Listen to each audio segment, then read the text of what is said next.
Bonjour. Après mes cookies sucrés au chocolat, je vous propose aujourd'hui un plaisir tout aussi gourmand, grâce à des cookies salés au jambon persillé, tome de Rodez et piment d'Espelette. Évidemment fait maison et toujours en quelques minutes. Pour réaliser ma recette, je commence par préchauffer mon four à 180 degrés.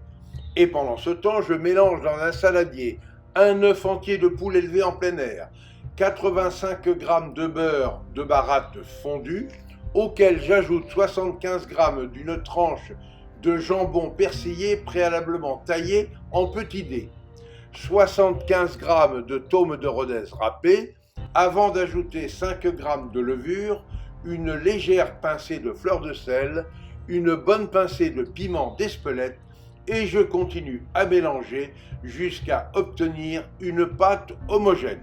Puis je verse petit à petit 150 g de farine type 65 du moulin de Moricou, tout en remuant au fur et à mesure afin que la pâte reste bien structurée.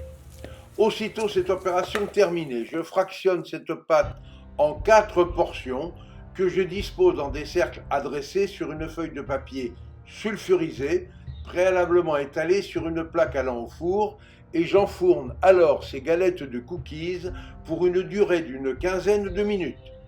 En fin de cuisson, il suffit de retirer les cookies du four et de les décoller directement du papier sulfurisé.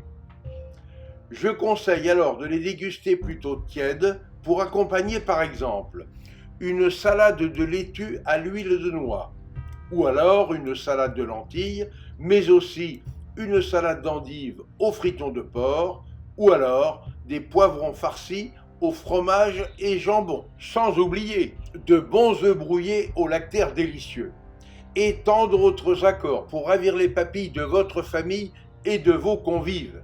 Bref, tout est possible et c'est toujours selon l'inspiration créative de chacune et de chacun. Alors, à vos fourneaux, innovez et surtout, régalez-vous à moindre coût. Pour suivre facilement mes recettes et nos reportages, abonnez-vous à notre chaîne Escapades et Découvertes TV.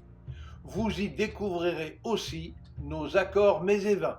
Et notez bien que l'abonnement est gratuit.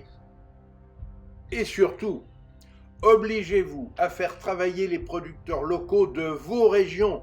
Vous participerez ainsi à la sauvegarde des artisans du goût français.